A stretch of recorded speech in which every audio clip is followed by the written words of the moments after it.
Good morning, friends on Zoom and YouTube.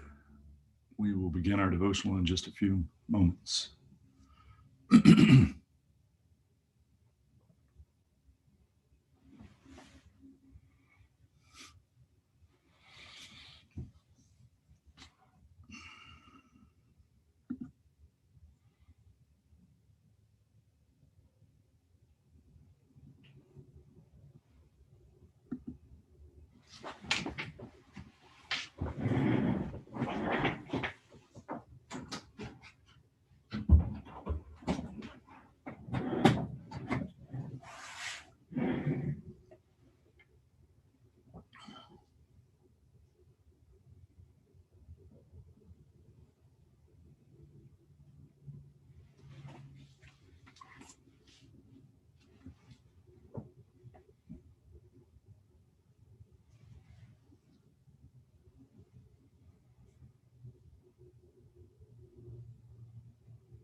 Good morning, friends on Facebook. We'll begin our devotional in just a moment.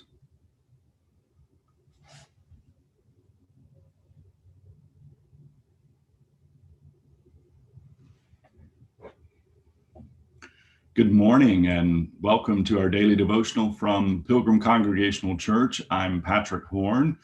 On this Tuesday, December the 22nd, 2020. I'm glad to have you along as we are reading this week the end of chapter 61 of Isaiah and the beginning of Isaiah chapter 62. And the interesting thing is that these verses at the end of 61 were a part of our devotional reading 2 weeks ago. So apparently the lectionary writers thought they were important enough to put in for 2 weeks. So I do want us to look very closely this morning at the first phrase of Isaiah 61:10. Isaiah 61:10 reads, "I will greatly rejoice in the Lord. My whole being shall exult in my God." Now, this sounds like something that we might hear in the Psalms or perhaps in other parts of the scripture as well. And it is the sort of thing, I believe, that we might have a tendency to pass over a little too quickly because we do see it quite a lot in particularly the Old Testament, I think, and the Psalms. But I wonder if this morning we could slow down for just a few moments and think about that phrase, "I will greatly rejoice in the Lord. My whole being shall exult in my God." I think if we can slow down for a bit and take these words into our lives, this is the evidence of the transformation that God works in us through Christ. That is the evidence that our lives are rejoicing and that we are exulting in God. If we can give ourselves to God in this way, I think it makes all the difference. The question, of course, is whether or not and how we can do this. And I think, if we think too much about our own strength in this, we get pretty discouraged pretty quickly, because the truth is there are very, very few of us that are very good at doing this every moment of our lives, of living this way. All of us have struggles and weaknesses and challenges, and many of those things we're very well aware of. I mean, most of you could probably list on one hand very quickly the things that are that you know about yourself that are not as good as they should be. And so when I say this, my expectation is not that that we will be perfect. I don't think that's it at all. I think the expectation is that this is how we want to live. We certainly want to live greatly rejoicing in the Lord and our whole beings exulting in God. But we lift this up as an ideal for our lives, recognizing that often we fall short and relying on God's grace to keep putting us back on the right path.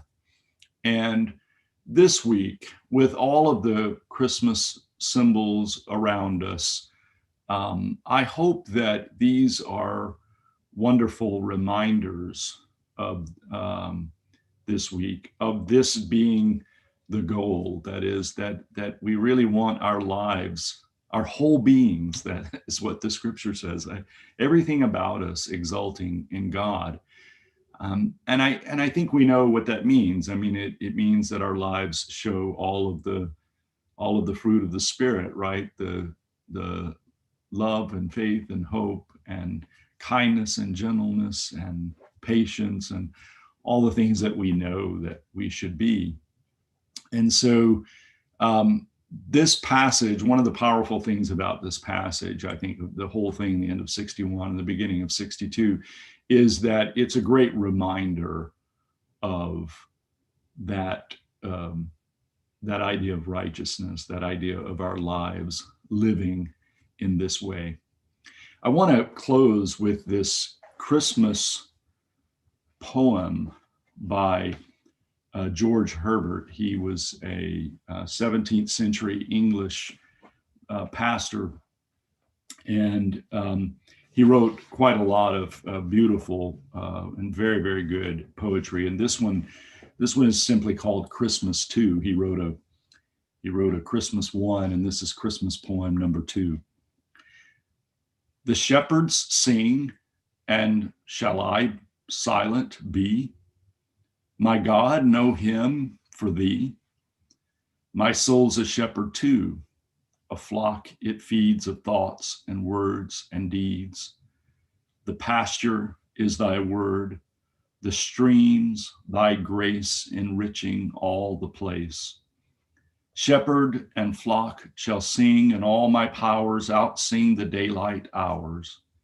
Then we will chide the sun for letting night take up his place and right. We sing one common Lord, wherefore he should himself the candle hold. I will go searching till I find a sun, shall stay till we have done, a willing shiner that shall shine as gladly as frost-nipped suns look sadly.